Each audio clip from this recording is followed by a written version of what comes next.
Here we are. Happy Thursday. I hope you've had a good day. And I have another Beatrix Potter book. This one is The Tale of Peter Rabbit, possibly the most popular one. There's a movie out, Peter Rabbit. There's all kinds of little parts of the Beatrix Potter stories that are in the cartoon world and book world and movie world. So this is The Tale of Peter Rabbit.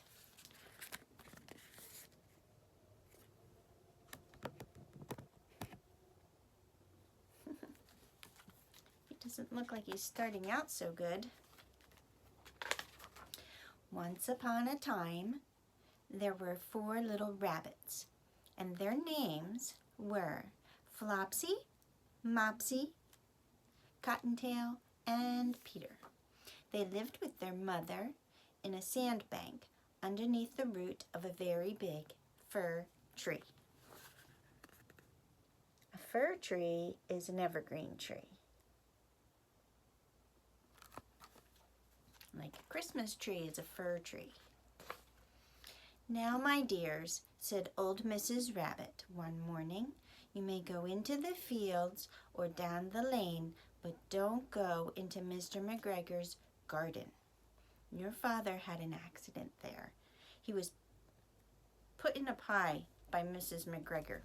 That sounds tragic. You see?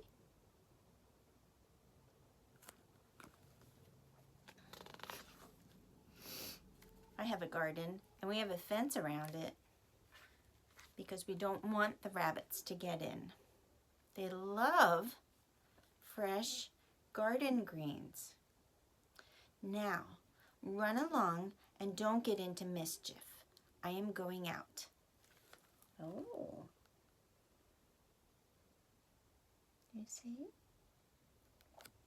Again, we have animals wearing clothes. Then Mrs. Rabbit took a basket and her umbrella, maybe it was a day like today, and went through the wood to the baker's. She bought a loaf of brown bread and 5 currant buns. Currant buns would be currants are sort of like raisins. It's a dried fruit, but I think they're more red. Flopsy, Mopsy, and Cottontail, who were good little bunnies, went down the lane to gather blackberries. Ooh, blackberries are super yummy. I like having blackberries. Getting that mixed up with mulberries. Mulberries, you can eat mulberries, but you don't bake with those at all. Blackberries, you can bake them into muffins or tea cakes. I like them a little bit on, thinking like a custard, like maybe a creme brulee. That sounds super yummy. But Peter, who was very naughty, ran straight away to Mr. McGregor's garden, and he squeezed under the gate. That was exactly what he was told not to do. What a naughty rabbit. What a naughty rabbit he is. Oh my goodness, do you think he's going to be okay there? You know, that makes me think. We have a fence for our garden. It would be very frustrating if the rabbit could get into my fence. First, he ate some lettuces. That's what I have planted, lettuces. And some French beans. And then he ate some radishes. I have not planted those. Lettuce, tomatoes, and peppers. And we have one little pepper growing. It's like that big already. And we've had a couple tomatoes, but that tomato plant came with some green tomatoes already on it. So that's not really our doing. And then, feeling rather sick, he went to look for some parsley. And when we always felt sick, we would have celery. My mom would have it on the table when we were going to have a big meal. And if you felt super full, you could have some celery, and then that would settle your stomach. I'm not sure if that's true, but we always thought so. But parsley might do the trick too. Poor Peter. Do you remember yesterday when we were reading about Mrs. Tiggy Winkle, and she was the launderer? She did the laundry for all the animals in this community here.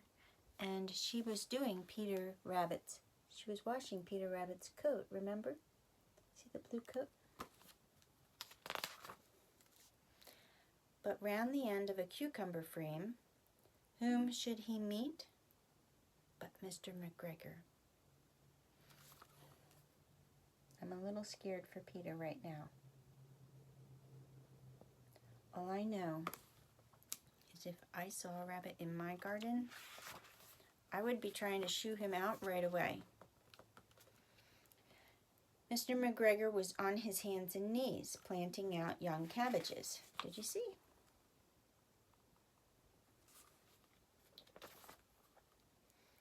But he jumped up and ran after Peter, waving a rake and calling out, "Stop, thief!" Uh-oh.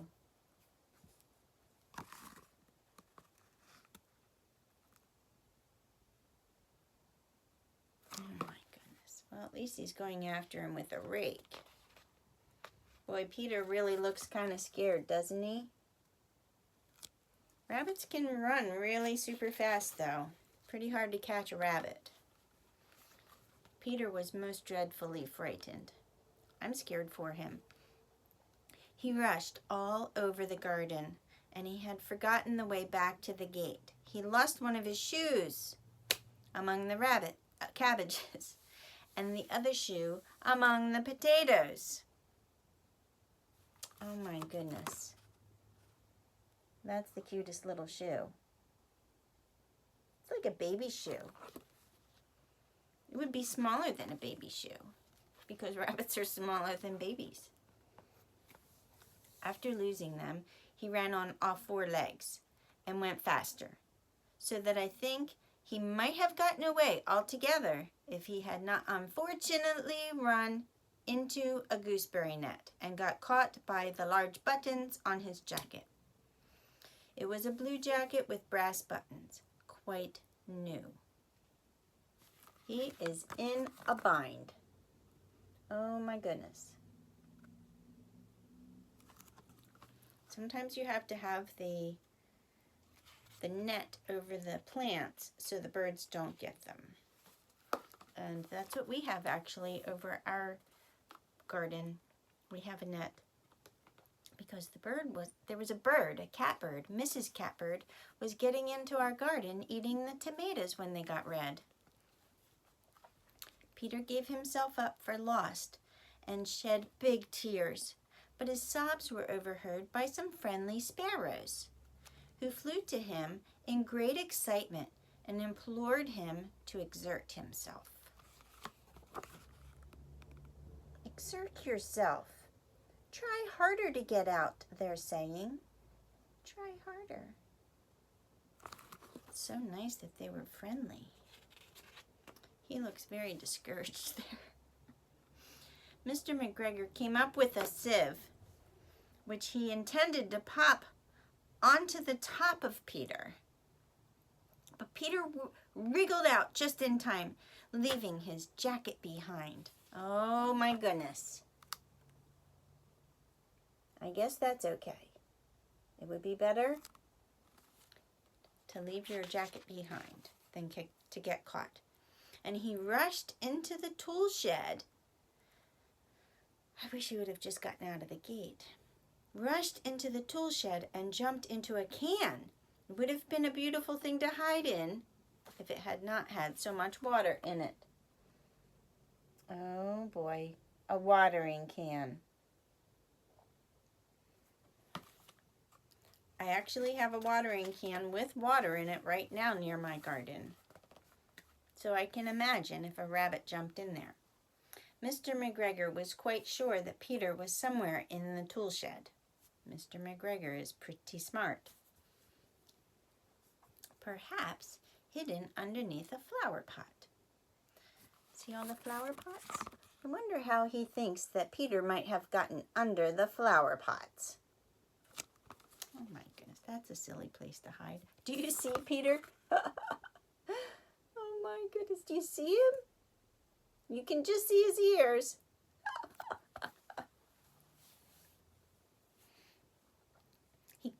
Mr. McGregor carefully started turning over each flower pot, looking underneath. Presently, Peter sneezed, and it's listed here in the word curdy-chew. Curdy-chew. Mr. McGregor was after him in no time.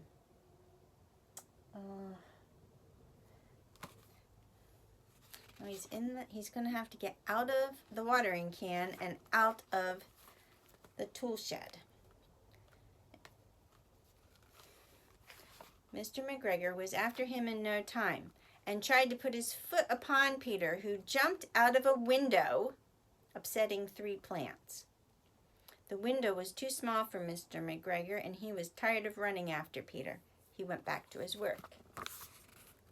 He upset 3 plants there in clay pots. Looks like 3 geraniums. I actually have geraniums too. That's funny. Peter sat down to rest. He was out of breath and trembling with fright, and he had not the least idea which way to go. Also, he was very damp from sitting in that can. After a time, he began to wander about, going lippity-lippity, but not very fast, and looking all around. Lippity-lippity. That's adorable. Lippity-lippity. Can you say that? That's a fun word to say. Lippity-lippity. And he found a door in a wall, but it was locked, and there was no room for a fat little rabbit to squeeze underneath. An old mouse was running in and out over the stone doorstep, carrying peas and beans to her family in the wood. Peter asked her the way to the gate, but she had such a large pea in her mouth that she could not answer. She only shook her head at him. Peter began to cry. Aww. Is there anything sadder than a crying rabbit? Oh my goodness. Such a sad face. Then he tried to find his way straight across the garden, but he became more and more puzzled. Presently he came to a pond where Mr. McGregor filled his water cans. A white cat was staring at some goldfish. She sat very, very still. But now and then the tip of her tail twitched as if it were alive. Peter thought it was best to go away without speaking to her. He had heard about cats from his cousin, Little Benjamin Bunny. And I actually have that book also, Benjamin Bunny. This is my favorite picture in the book because it reminds me of my cat, Cosette. And I definitely know what it's like to see a cat's tail switch. Very tiny bits. We don't have any fish though. We don't have any ponds. He went back toward the tool shed, but suddenly, quite close to him, he heard the noise of a hoe. Scritch, scratch, scratch, scritch.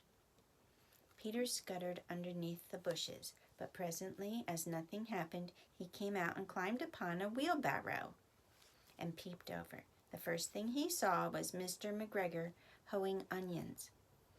His back was turned toward Peter, And beyond him was the gate. Do you see all of that? So there's Peter in the wheelbarrow. There's Mr. McGregor hoeing the onions. And do you see the gate? Far, far off in the distance. Peter got down very quietly off of the wheelbarrow and started running as fast as he could go along a straight walk behind some black currant bushes. The currants. Mr. McGregor caught sight of him at the corner, but Peter did not care. He slipped underneath the gate and was safe at last in the wood outside the garden.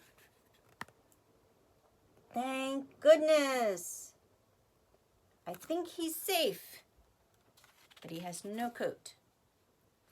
Mr. McGregor hung up the little jacket and the shoes for a scarecrow to frighten the blackbirds. Does it look like the blackbirds are afraid of it? I'm not sure that they are. Peter never stopped running or looking behind him till he got home to the big fir tree. He was so tired that he flopped down upon the nice soft sand on the floor of the rabbit hole and shut his eyes. His mother was busy cooking. She wondered what he had done with his clothes. It was the second little jacket and pair of shoes that Peter had lost in a fortnight.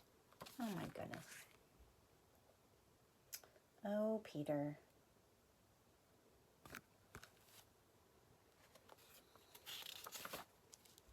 Sometimes that happens. We lose our clothes. Do you ever forget your clothes at school? Like your coat or your hat? You go to school all dressed up with a sweater or something, and then when it's time to go, it's not quite as chilly or something, and you leave your coat at school. I am sorry to say that Peter was not very well during the evening. His mother put him to bed and made some chamomile tea. That really settles your stomach. And she gave a dose of it to Peter. One tablespoonful to be taken at bedtime.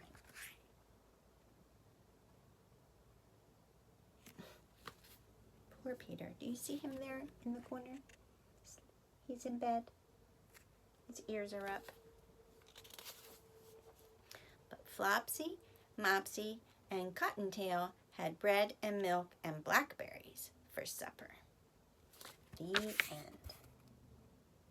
That looks nice too.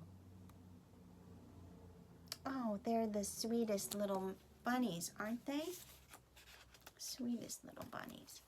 Well, now that our story is done and it has ended nicely, thank goodness, let us fold our hands and close our eyes and say our bedtime prayer. Now I lay me down to sleep. I pray the Lord my soul to keep. Guide me gently through the night and wake me with the morning light. Amen.